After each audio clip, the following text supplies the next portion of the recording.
Baptist.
Good morning.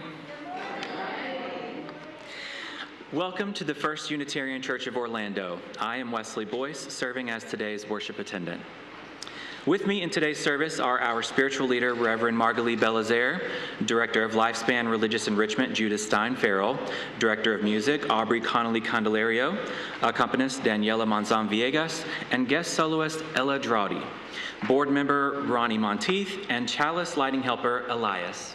And let's not forget about all the people in the background working diligently to ensure that we come together this morning. So thank you.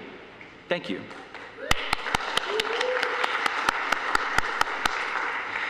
Children will begin in the service and be sung out to activities after the time for all ages. We greet you this morning, old friends and new, as we explore our Unitarian Universalist faith, which draws us into a community of justice seekers with a commitment to lifelong spiritual growth and compassionate service to the community. Whether today is your first or your 1000th Sunday in our midst, you are welcome here. Whoever you are, whoever you love, your whole self is welcome here. We welcome your race, your national origin, immigration status, gender identity, sexual orientation, age, physical or mental abilities, economic status, or religious background. We welcome you. We have a few special announcements from Religious Enrichment. As part of the pluralism curricula we are focused on in Lifespan Religious Enrichment this year, we've been scheduling multi-generational field trips. Even if you've been to some of these places before, a variety of folks participating now make a difference for the community. It models the behavior we hope for from others, including our children. Plus, it is different to be part of a group having the same experience. It's like a game of telephone. So when you get back home, you might compare what you each have heard. For more information, reach out to Judith during the week. Our Bring a Guest to Church Sunday is next week, so don't forget to reach out to loved ones or even strangers to invite them to our October 19th worship service. And now I'd like to invite Sandy up here for an announcement.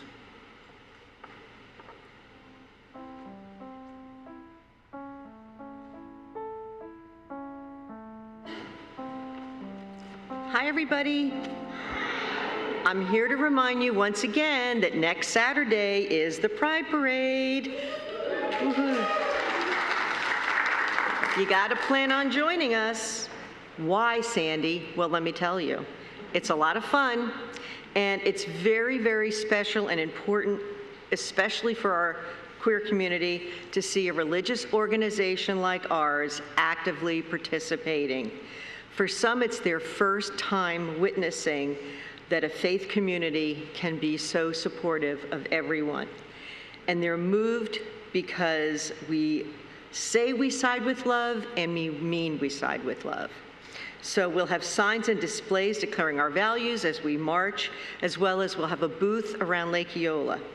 If you're interested, we need to hear from you. There is a link in your weekly update. We want you to sign up whether you want to help decorate, staff our booth, walk, or ride. There are a few spots left for people who would like to ride. Trailer decorating happens here next Saturday from 10 to 12, and then the parade lineup is around 2 p.m., like a 1:30 to 2:30 window, and the parade actually starts at 4 p.m. So check out that weekly update and click the link to sign up, help, and participate. Thank you.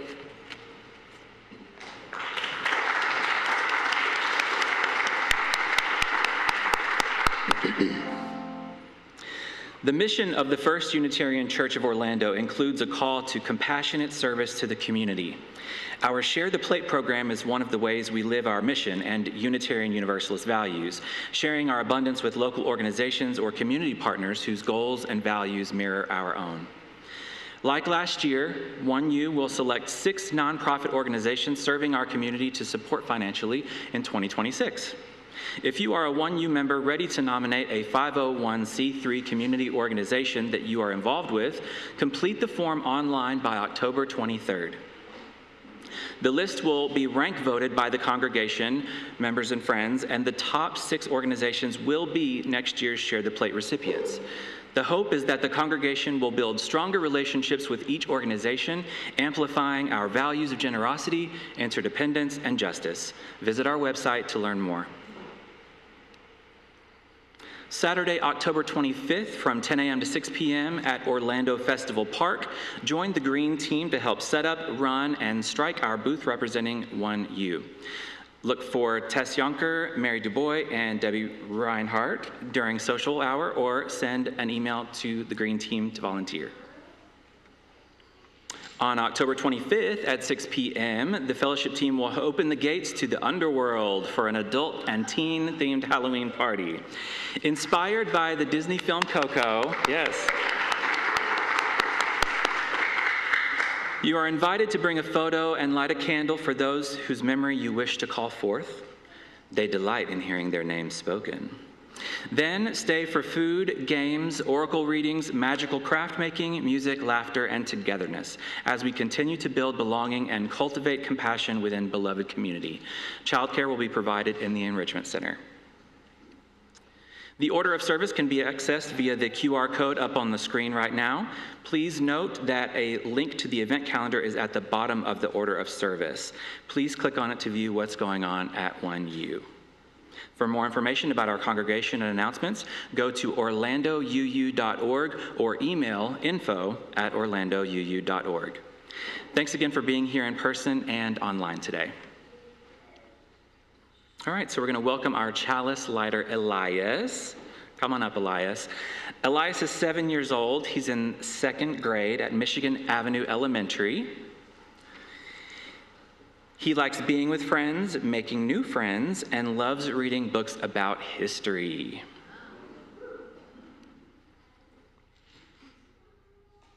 Join me in saying our beloved chalice lighting words as Elias lights the chalice. In the light of truth and in the warmth of love, we gather to seek, to sustain, and to share. Great job.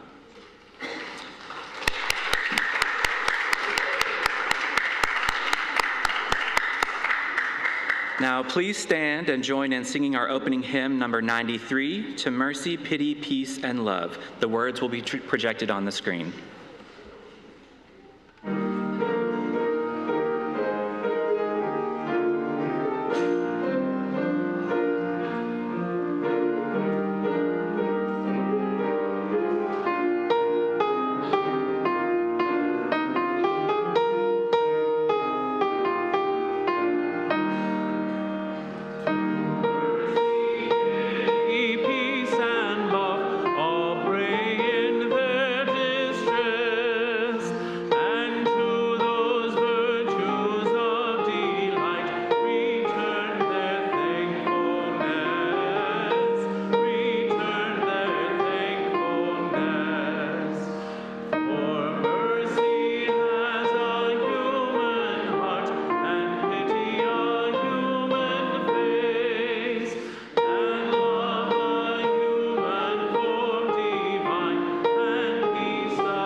Beloveds, it is good to be with you this morning as we continue our exploration of the theme, Cultivating Compassion.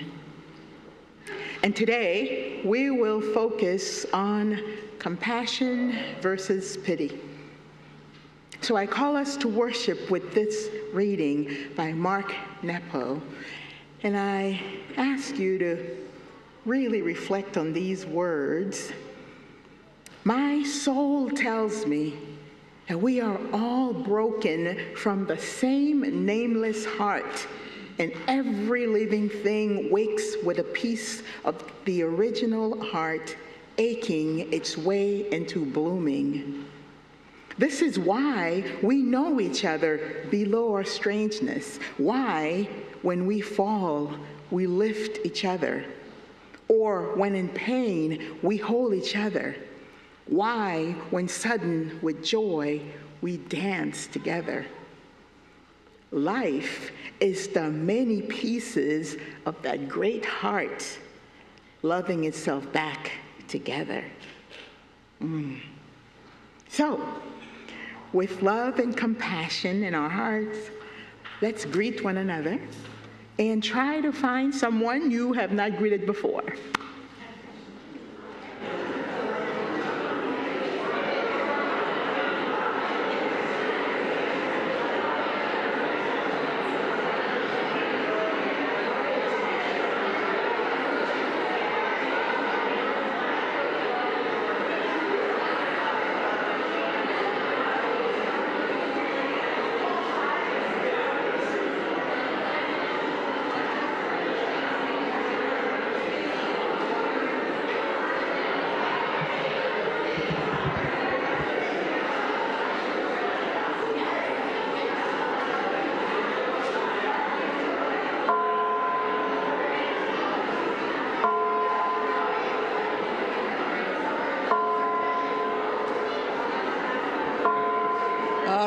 everybody. Your chimes are too quiet.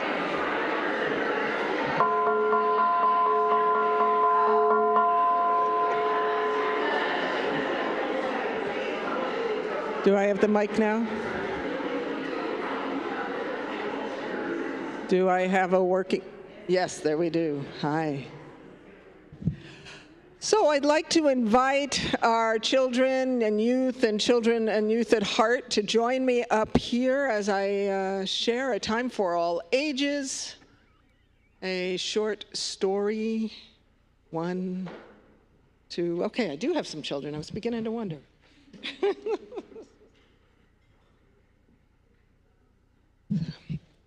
Awesome. I'm going to share a story today that's a little on the sad side, and it's important. So, if anyone here does not know who I am, I'm Judith Stein-Farrall. I'm the Director of Lifespan Religious Enrichment here at First Unitarian. All right. This morning, I'm going down to their level, or as close as I can get, so I can get back up. This morning, I'm going to relate a story from the Buddhist tradition. So there are a couple things I want to know if you know. Do you know what the Buddhist tradition is?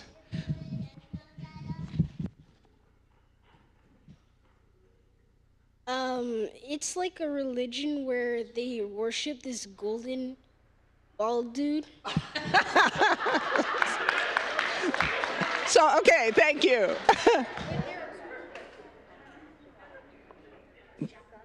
There's even more types than that. Yeah, there are many lineages of Buddhism, but the short version is yes. The stories from the Buddhist time come from a time when a very wise, a person who was understood to have attained a lot of wisdom and knowledge and perfect peace was around. And this was about 2,500 years ago, and this person was known as the Buddha. And different places have found different ways to honor Buddha. So when we talk about the Buddhist tradition, we talk about stories that come out of that era. The next thing I want you to ask, does anyone know what a mustard seed is?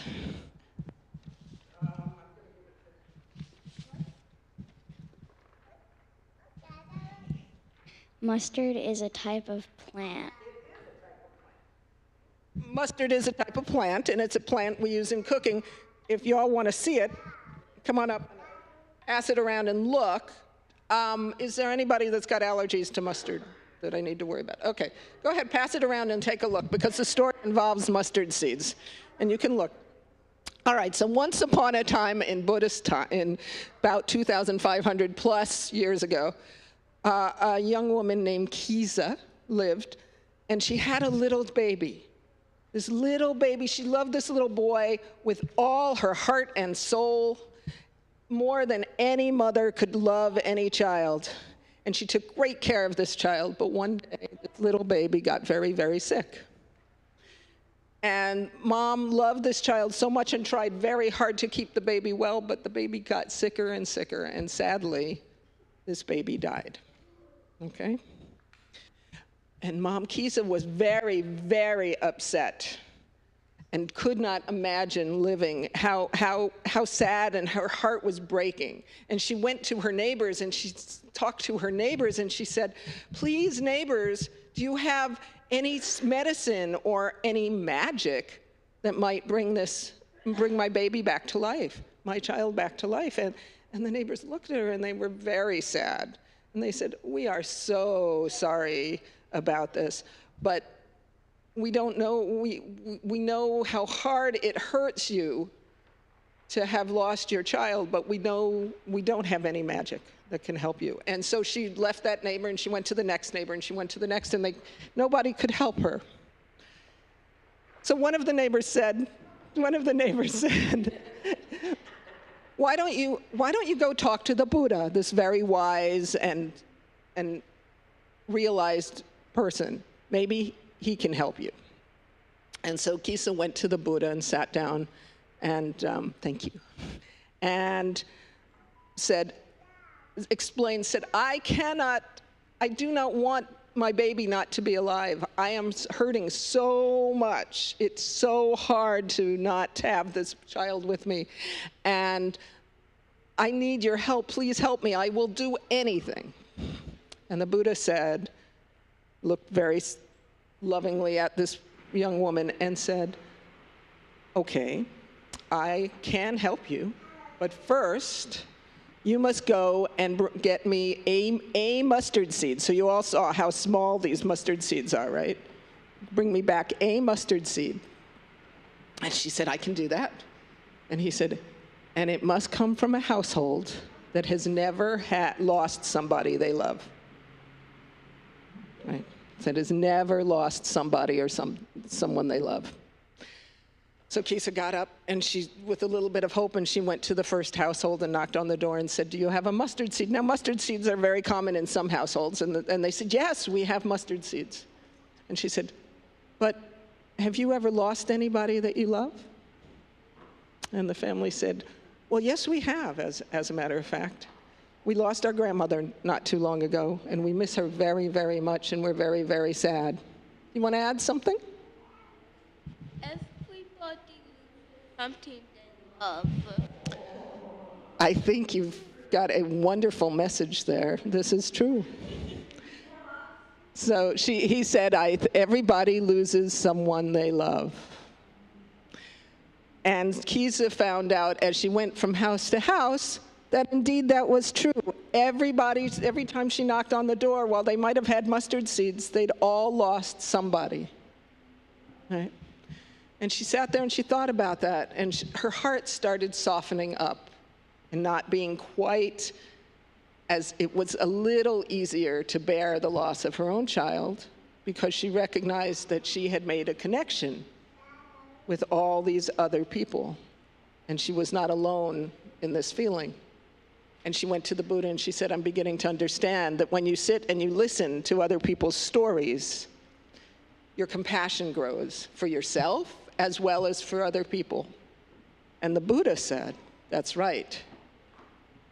One mustard seed, one little mustard seed, right? One little mustard seed can plant the truth that we are not alone, that we are all connected by love and loss. So that's the message today, that compassion comes from our connection with other people. All right? All right.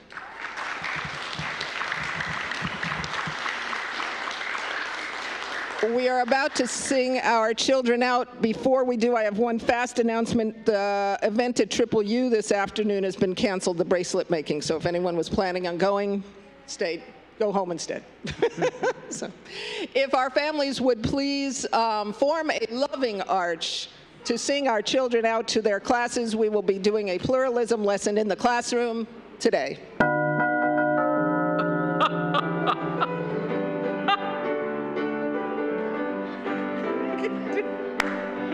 This little light of mine, I'm gonna let it shine. This little light of mine, I'm gonna let it shine. This little light of mine, I'm gonna let it shine, let it shine, let it shine, let it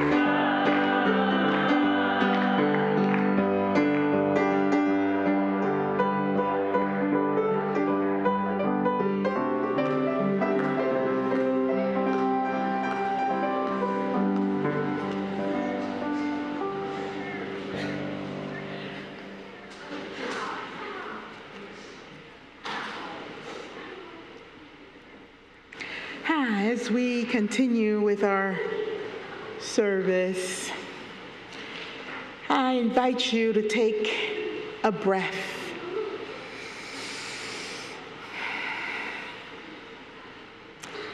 And remember that compassion does not look down from a distance. It reaches across, heart to heart, reminding us that we belong to one another. This month, as we continue cultivating compassion, we turn our attention to the important distinction between compassion and pity. Pity looks down It separates. It says, you are broken and I am whole. But compassion kneels beside. It reaches across. It says, we are in this together. Compassion does not come from superiority or sentimentality. It arises from our shared humanity, from the deep knowing that every one of us suffers, every one of us struggles, every one of us longs to be seen and held with dignity. In this season of meeting the moment, we are called to meet it not as saviors with our capes on or spectators, but as equals in the sacred work of care. The world does not need our pity. It needs our presence, our solidarity, and our willingness to see one another as fully human. May this time of worship open our hearts wider to that kind of compassion. The kind that humbles us, connects us, and heals us all.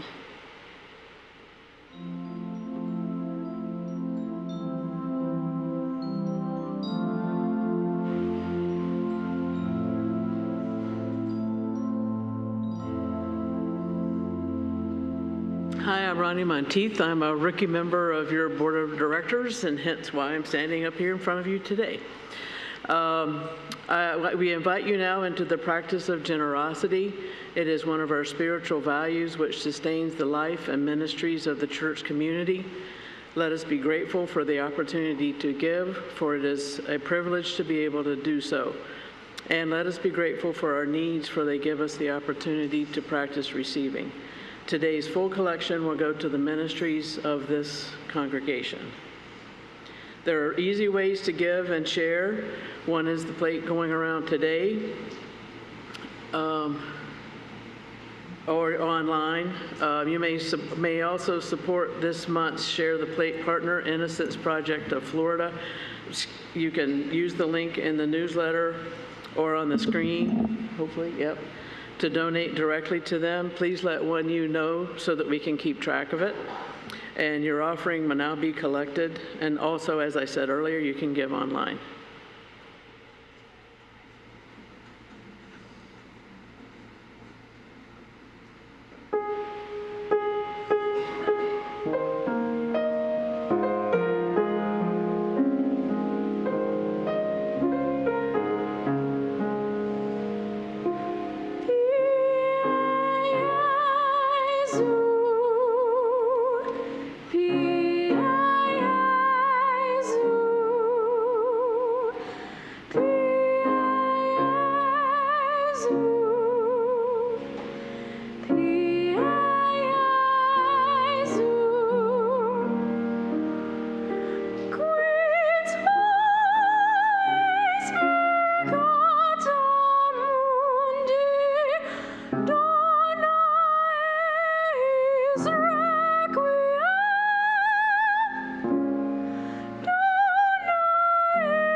Let us joyfully receive what is offered here today in a spirit of gratitude and fellowship.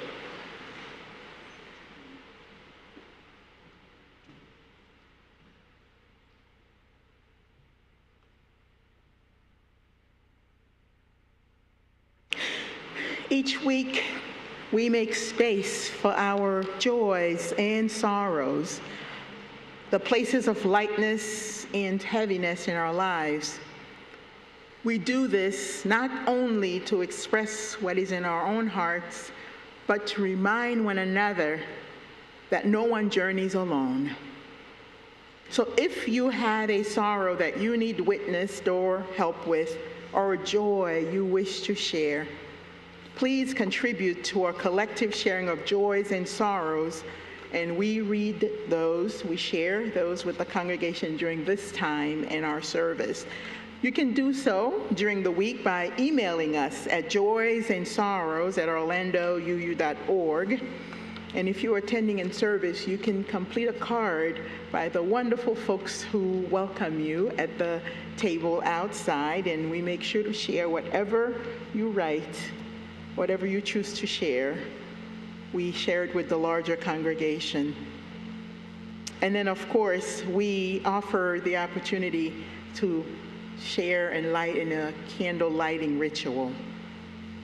So, always bring your joys, always bring your sorrows as we come together.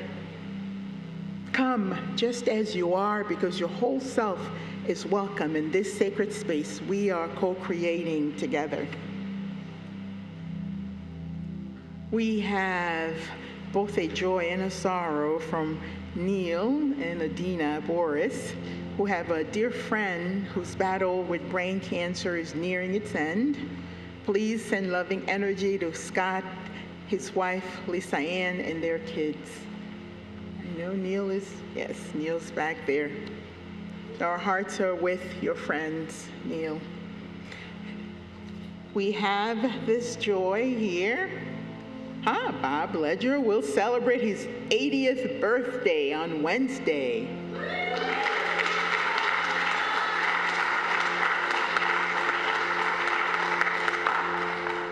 And all is great.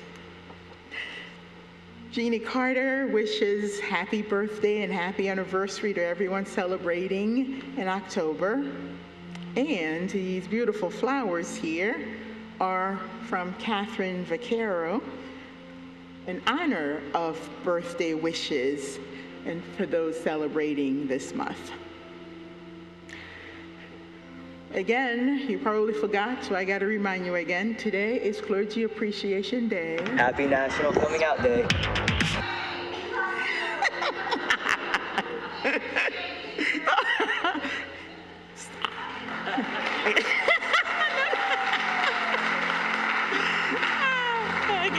Okay, really now, stop.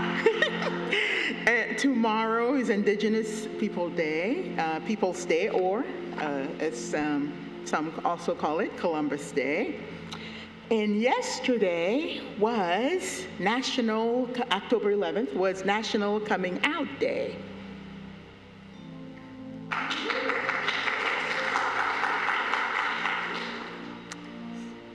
Happy.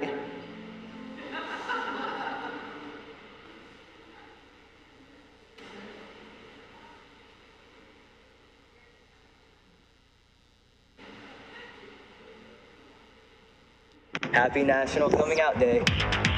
Whether you're out to yourself, others, or are still figuring things out, we want to remind you that today and every day, you're valid and we see you. Coming out in order to live more openly isn't something that you're going to do once or even for a year. It's a decision that we make every single day of our lives. Every coming out experience is unique and must be navigated in the way that's most comfortable for the individual if they decide to do so.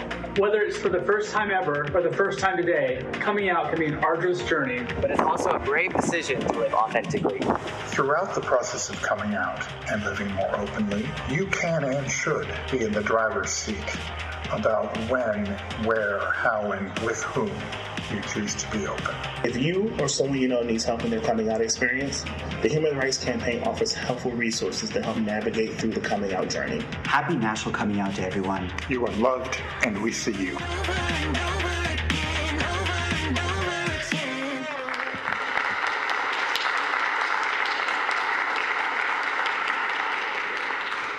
Happy belated Coming Out Day, and as I think one of the important things said in that video was, that is, you are in the driver's seat of that. That is your decision and feeling how the people who around you support you. Know that in this community, you are loved and you are supported. And we hold the fears and sorrows of all who continue to be affected by war, by shooting, threats, natural disasters, and other situations that are beyond their control. And we hold our community, both near and far, and our country with care, and the world with our compassion by acting for justice in all the small and large ways that will move the arc of the universe toward justice. And with all the joys and sorrows of this community shared today and those we continue to hold close to our hearts, let us pray, let us celebrate, and let us send each other healing energy.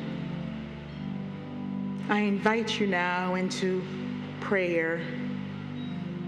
Take a stance that feels comfortable for you in times such as these. For some, you may want to make your body a little bit more comfortable, soften your gaze, or close your eyes. Spirit of life, love that moves through all that is, we pause to open our hearts. In a world where suffering feels endless, teach us not to turn away in pity, but to turn toward one another in compassion. Remind us that no one's pain is beneath us, and no one's story stands apart from ours. We are bound together by breath, by struggle, by grace. When we are tempted to be above the pain of others, soften us. When we are tempted to wall off our own pain, strengthen us.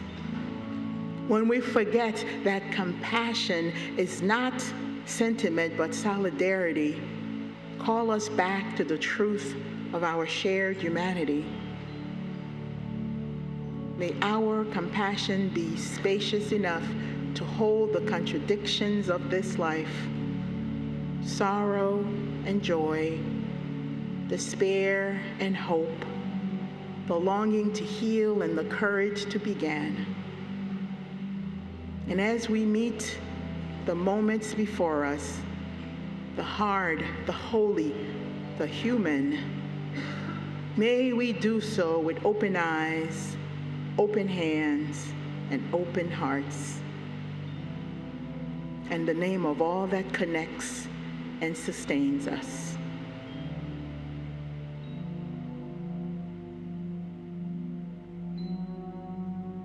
Since this is the second Sunday in October, you are invited to come forward and light a candle, either for joy, sorrow, or for the mystery.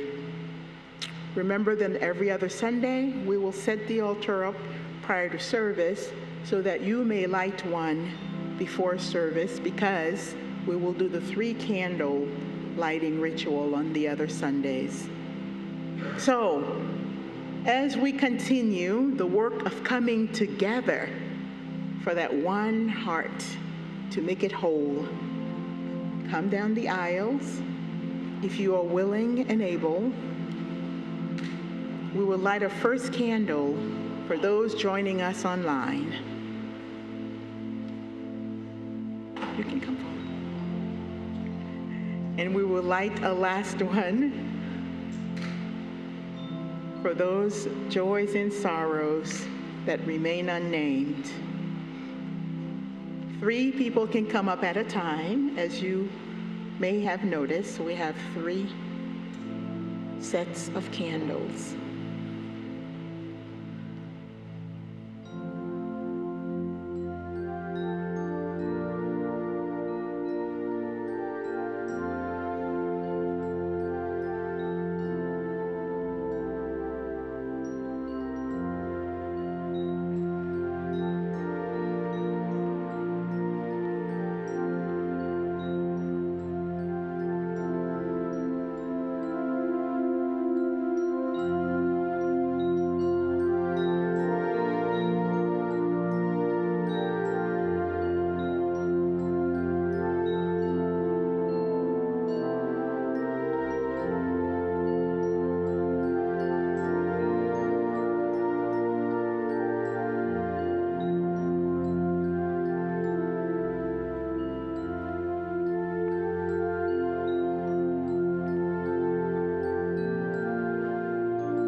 Lean on me when you're not strong, and I'll be your friend. I'll help you carry on, for it won't be long till I'm gonna need somebody to lean on.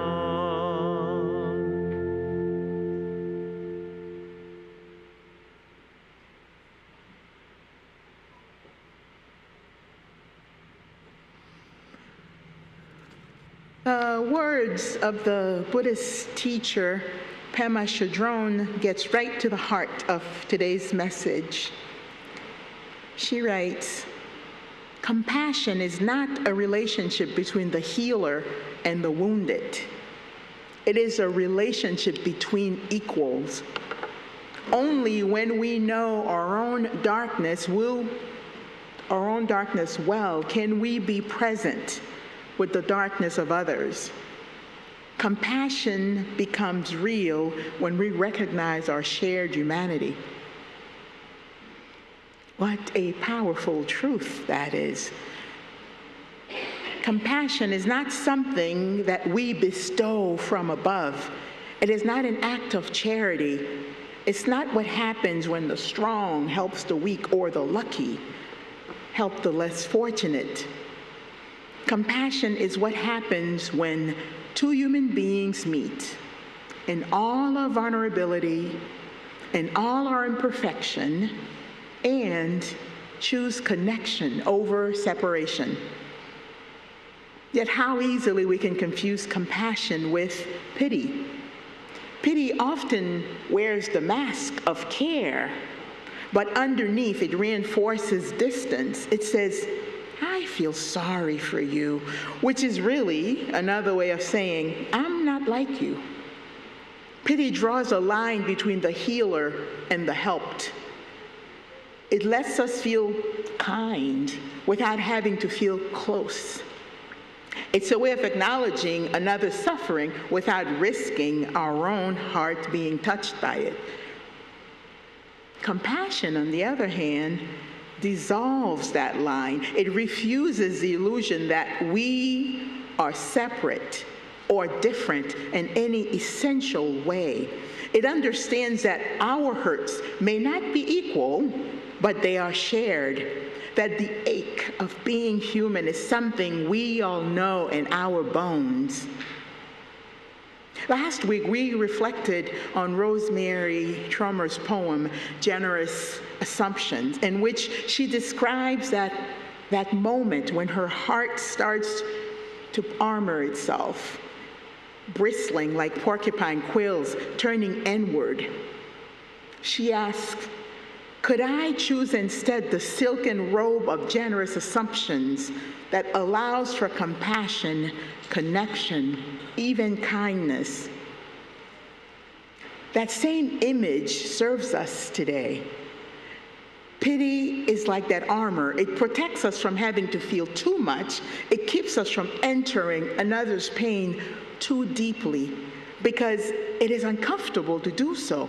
But compassion, the kind that arises from shared humanity, is that silken robe. It moves with us. It softens us. It frees us. It's no coincidence that the word compassion literally means to suffer with, not to observe suffering from afar, not to offer sympathy from a distance, but to suffer with. And that's not easy. Our instinct often drives us toward protection rather than connection. When we see someone's pain, it can awaken our own. So we may erect boundaries that look like concern but are actually fear. We tell ourselves stories about who's to blame, who deserves what, and who has it worse. All ways to separate ourselves from the truth that we are fragile. We are all flawed, all fumbling towards hopelessness, towards wholeness. Mark Nepo once wrote, my soul tells me that we were all broken from the same nameless heart. And every living thing wakes with a piece of that original heart, aching its way into blossom. I don't know, that really makes me smile, and that hopefully that picture creates a little bit of what he's trying to say here. This big heart, we started out as this big heart that cracked, and all the different pieces are us. And during life, we're all trying to come back together as that whole big heart. Wow, to me, this is one of the most beautiful articulation of our shared humanity. We were all broken from the same nameless heart. That means that what divides us can never be as powerful as what unites us. We see this reflected in the words of Brian Stevenson, who's the founder of the Equal Justice Initiative. He wrote, "We are all broken by something. We have all hurt someone or have been hurt. We all share the condition of brokenness, even if our brokenness is not equivalent. But our brokenness is also the source of our common humanity, the basis for a shared search for comfort, meaning, and healing." What compassion does is transform that shared brokenness into connection. Compassion says, "I see your wound, and in seeing it, I am reminded of my own. Let us sit together in our humanity, not because I can fix you, but because together we might remember we are not alone." That is profoundly different from pity, which stands above the wound and offers a Band-Aid without daring to feel the ache. Granted, the Band-Aid may be needed, but that additional step of daring to feel the ache beneath. In our UU tradition, we often speak of the relationship between charity and justice. Charity feeds the hungry, but justice asks, why are there so many hungry in the first place? Charity gives a coat to the cold, but justice asks, why are so many cold? Both are needed, but only one transforms the systems that cause suffering. Likewise, pity and compassion both respond to pain, but only compassion seeks to transform the relationship between people. Pity soothes the conscience, compassion opens the heart. Pity gives relief, compassion gives relationship. Pity keeps us safe, compassion makes us vulnerable. If charity is a handout, compassion is a hand held. This is why compassion that is real and grounded, mutual compassion, is a revolutionary act, because it requires that we go beyond the surface, that we go deeper. It insists that no one is beneath care and no one is above need. Our overarching theme this year, is meeting the moment. And every week, every gathering, every heartbreak and the news gives us another opportunity to decide what kind of people we will be in this moment. Will we retreat behind the walls of our certainty, comfort, even superiority? Or will we meet the moment with open-hearted compassion, acknowledging that what happens to one happens to all? To meet the moment with compassion is to recognize that we cannot heal the world without being changed by it. When we encounter someone who is struggling, perhaps here in our own church community, in our families, or in the larger community, what can I do for them ought not to be the only question. We ought to also ask, what can we learn together from this? Compassion turns the transaction of helping into the transformation of mutual care.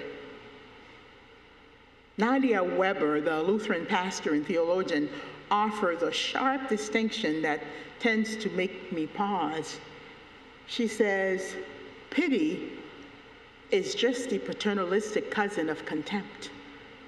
It allows us to see others as those less fortunate than ourselves. Pity keeps the other person at a distance and me in a rarefied state of satisfaction. I struggle to think of who would ever truly want it from another. Compassion, on the other hand, draws us close. Draws us close. That's the measure. If what we feel for another person draws us closer, makes us humbler, makes us more tender and real than its compassion. If it reinforces a sense of difference or distance, it's pity. So when we find ourselves saying, poor them, or they need our help, we might pause and ask, what am I protecting myself from feeling? What happened if I remember that I too could be in that situation, that I too know what it is to hurt? Now again, keep in mind, it doesn't mean that you don't help, but do you extend yourself, connect with that, or at least have in mind to connect with that person? This isn't about guilt or shame, it's about solidarity. It's about remembering that our lives are bound together in ways the world often encourages us to forget.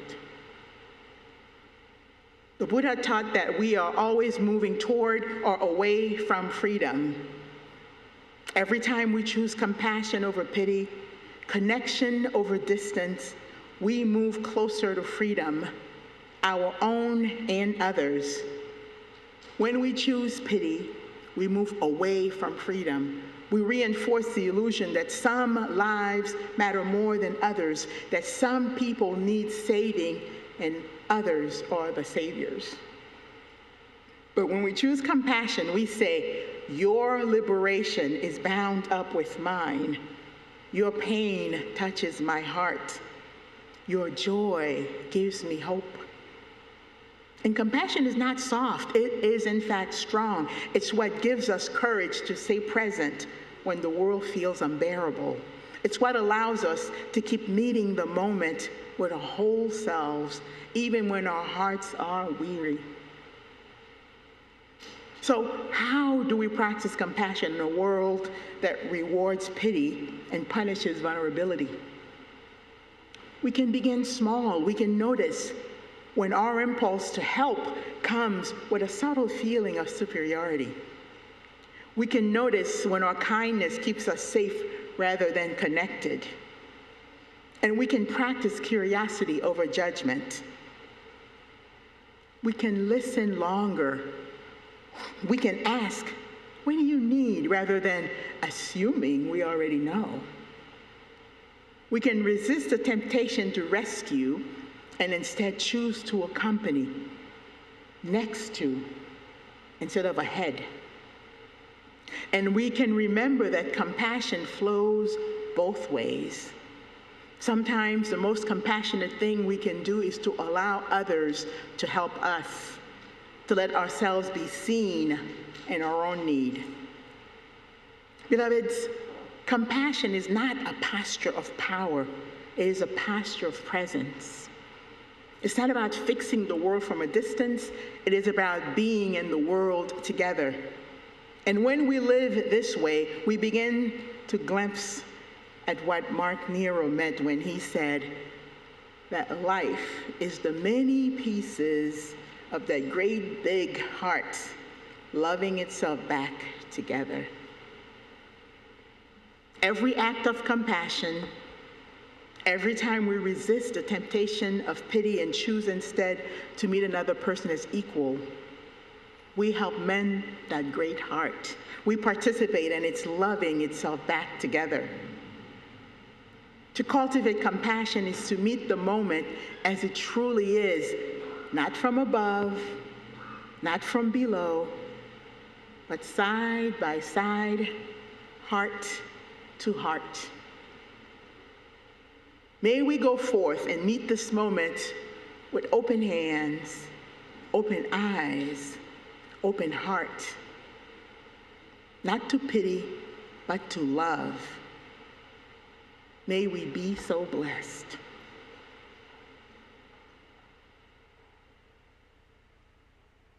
If you would now rise in body or spirit to sing our closing hymn, number 127, Can I See Another's Woe?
Go forth now with hearts open wide. May you see in every face a reflection of your own sacred worth. When you are tempted to look down in pity, may you look across instead and find there a friend, a fellow traveler, a piece of that great, broken, beautiful heart, loving itself back together. And as you meet the moments to come, the heavy, the holy, the human, may compassion guide your steps, and may love be the language your life speaks most fluently. May we be so blessed. Beloveds, worship has ended, and now the service truly begins. And we have at least 3 opportunities for our call to action. 3 opportunities for you, if you are able and willing to live our values out in the community. This afternoon at 5, there's a prayer vigil for immigrants at Lake Eola. It's at 5 o'clock, an hour long, 5 to 6. And next Saturday, the 18th, in the morning at 10 a.m., we have the No King Rally. The main location, of course, is City Hall, but there are also other locations for those maybe where that crowd is too big. Castleberry, for example, is another place in this area that has a No King Rally. And then later on Saturday at 2 p.m. is the Pride Parade at Lake Eola, which we are participating in fully. So we have lots of ways to show up and live our values in the community. May you be willing and or able to do one or all of those. May we be so blessed.